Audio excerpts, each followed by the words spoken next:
Well, let's have a look back now at Tony Lloyd's career. There are only 3 serving MPs who began their career earlier than Tony Lloyd did. He was elected to serve Stretford in 1983.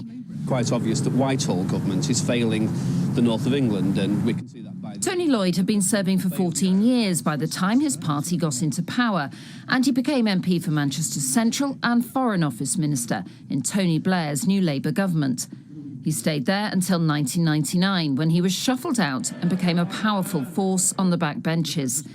Tony Lloyd is duly elected as the Police Crime Commissioner for Greater Manchester. Then, in 2012, he left Parliament, but his service to Greater Manchester continued.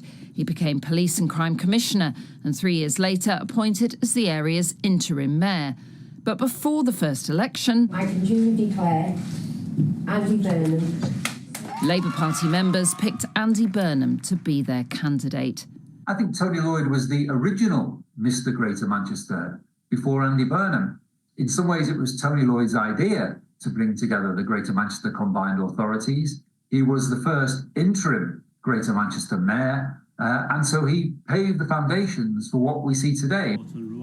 Tony Lloyd went back into Parliament in 2017 to represent Rochdale, and in 2018 he was made Shadow Secretary of State for Northern Ireland. In recognition of his service, he was knighted in 2021. It is with great sorrow. But earlier this month, he revealed he had an untreatable form of blood cancer.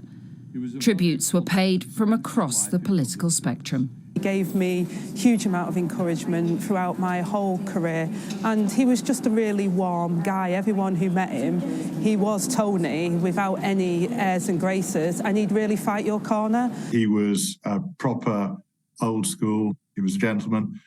He was somebody who would deal with and respect people on both sides of the house. So Tony's family said he died peacefully at home, with them surrounding him, as was his wish.